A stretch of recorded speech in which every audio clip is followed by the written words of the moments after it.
संभाव्य बात्या मोन्था को नहीं पुरी रे प्रशासनिक प्रस्तुति आरंभ होइछि। खासकर पुरी आसुथिबा भक्त एवं पर्यटक माननकु सुरक्षा समुद्र कूଳରେ थिबा होटेल मानकरे केमते सुरक्षित भाबरे से रही पारिबे एनी प्रस्तुति करूछंती। एथि सहित समुद्र अशांत रहुथवारु पर्यटक माने जेभଳି समुद्र भीतर को न जानती सेथि पई लाइफ गार्ड मानक मध्य सचेतन करा जाउछि। एनी अधिक सूचना दैछंती मो पुरी ब्यूरो हेड चितरंजन महांती। बात्या को नहीं पुरी रे मध्य प्रस्तुति जिला प्रशासन पक्षरु सतर्कता अवलंबन करा जायछि।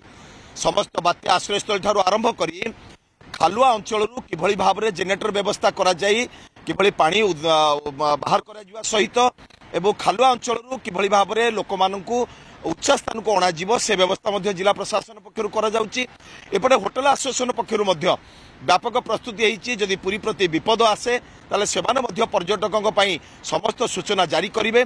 सेथिपई विस्तृत भाव में मो सहित आलोचना पई रहिछन्ति होटल एसोसिएशन सदस्य एवं पूर्वतन जो संपादक थिले से मध्य अछन्ति देवाशीष कुमार। ता सहित मो सहित लाइफ गार्ड जोड़ी जाइछन्ति। पुरी समुद्र कूल पई कोन विपद रहिछि, किभଳି तांको अलर्ट करा जाइछि, केते लाइफ गार्ड अछन्ति।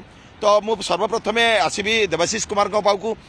सर कार्यक्रम को स्वागत। आपन को कोन कहिबे आपण जे पर्यटक मानक पई बात्या आसिले कोन आपण सतर्कता अवलंबन करिथांती, एबे वर्तमान जो बात्या पई कोन आपण सतर्कता अवलंबन करिसंती? जिला प्रशासन निर्देश आसु किबा न आसु आपण पक्षरु आपण कोन प्रस्तुति करिथांती? देखंतु बात्यार भयावहता देखिकरी आम प्रस्तुतिटा दै थाउ, किंतु जिला जदि बात्या आसुची देखिकरी आमे आमर गेस्ट मानक आम कहबू जे से बाहर समुद्र में स्नान न करतु। एटा मुख्य समुद्र स्नान कराटा सेटा डेंजरस। नंबर 2 है से माने जेते आमर प्रेमिसेस भीतर रहिबे तार सुरक्षाटा आम से प्रदान करूँ। बाहर गले ताकर किछि क्षयक्षति हो पारे। तृतीय कथा ताकर रहिला भीतर जहाँ जहाँ ताकर रहिबा व्यवस्था खाइबा व्यवस्था हो ताकर सर्विस व्यवस्था हो सेटा सब जिनस आम प्रदान करूँ। जदि ताकर फेरी जीवार किछि असुविधा हम से भी आम फैसिलिटेट करूँ। ए बात्यार इंटेंसिटी तो आम जाणु, गतिपथ भी निर्धारण होनी। तेणु गतिपथ जानिला परे आउ तार तीव्रता जानिला परे आमे सेटा को आकलन करि परिबा जे आमे को भलिया तार ये नबा प्रिकॉशन नबा।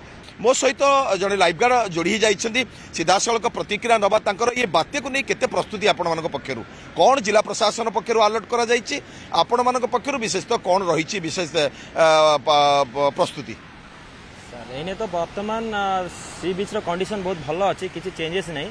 जदि बा किसी चेंजेस आसे आम सब बेले आम रेडी अच्छु पुरी बीच पे। पुरी बीच आमर जेते जन पर्यटक आम अच्छु। एने वर्तमान बीच कंडीशन बहुत भल अच्छी, किसी चेंजेस किसी नहीं। जदि आमर प्रशासन तरफ किसी अलर्ट करा जायनी आमर ये सब देखि पारथुए रेड फ्लैग अच्छी only for red rip current पे आम अच्छु। केते जण लाइफ गार्ड अछंती वर्तमान केतोटी सेक्टर रे आपण केते जण लाइफ गार्ड अछंती, केतोटी यूनिट रे आपण को विभक्त करा जाई? सर आमे टोटल अच्छु सर 450 जण अच्छु लाइफ गार्ड। आमर अच्छी 5 गोटी संघ अच्छी, 5टा संघ अच्छी। आमे आम संघर अच्छु 70 जण एटी आमर विक्टोरिया टू देकी दिगोबाराणी पर्यंत आमे अच्छु। तो एबे वर्तमान जे बात्या आसिले आपण माने किभଳି पर्यटक को अलर्ट करथांती? जदि बा बात्या आसिले बेसी लोकन को भीतर जिया पे मना करा जाय और अधिक लोक को एंट्री कराई मना करा जाए। बीच आप शुणुले लाइफ गार्ड ठारू जहाँ सूचना थिला सेमाने तीक्ष्ण नजर रखिछन्ती। निर्देश जिला प्रशासन आसिला माने सेमाने कोन करिवे पर्यटक मानकर सुरक्षा को नहीं से दिगरे मध्य तत्परता प्रकाश करथांती। सबु दृष्टि पुरी जिला प्रशासन प्रस्तुति, होटेल एसोसिएशन प्रस्तुति, होटेलियर्स मानकर प्रस्तुति, ता सहित एठी लाइफ गार्ड मानकर व्यापक प्रस्तुति एकमात्र धन जीवन क्षय क्षति को रोकिबा पाई।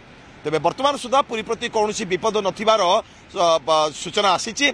विपद आसिले व्यापक प्रस्तुति रे समस्त निमग्न थांती। पुरी कैमरा पर्सन निरंजन साहू सहित चितरंजन महांती को रिपोर्ट न्यूज 7।